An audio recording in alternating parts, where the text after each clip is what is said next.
The Snail and the Whale by Julia Donaldson.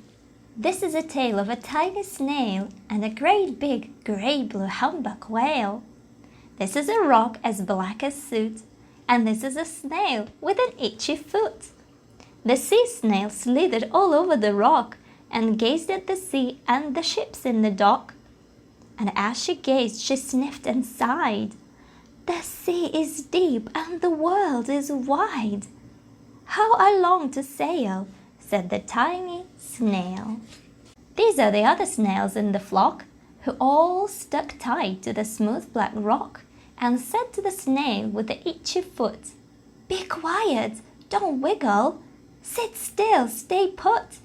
But the tiny sea snail sighed and sniffed, then cried, "I've got it, I'll hitch a lift."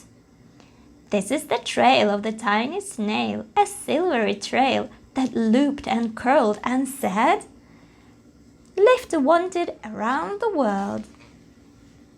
This is the whale who came out one night when the tide was high and the stars were bright, a humpback whale immensely long who sang to the snail a wonderful song of shimmering eyes and coral caves and shooting stars and enormous waves.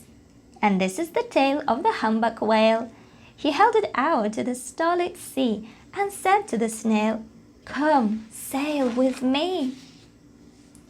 This is the sea so wild and free that carried the whale and the snail on his tail to towering icebergs and far-off lands, with fiery mountains and golden sands.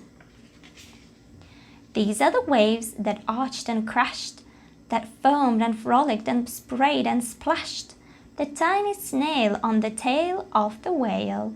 These are the caves beneath the waves, where stripy fish with feathery fins and sharks with hideous toothy grins swam round the whale and the snail on his tail. This is the sky so vast and high, sometimes sunny and blue and warm, sometimes filled with thunderstorm, with zigzag lightning, flashing and frightening the tiny snail on the tail of the whale. And she gazed at the sky, the sea, the land, the waves and the caves and the golden sand. She gazed and gazed, amazed by it all, and she said to the whale, "I feel so small." But then came the day. The whale lost his way. These are the speedboats running a race, zigging and zooming all over the place, upsetting the whale with their ear-splitting roar, making him swim too close to the shore. This is the tide slipping away, and this is the whale lying beached in a bay. "Quick, off the sand, back to sea," cried the snail. "I can't move on land, I'm too big," moaned the whale. The snail felt helpless and terribly small. Then, "I've got it," she cried, and started to crawl. "I must not fail," said the tiny snail.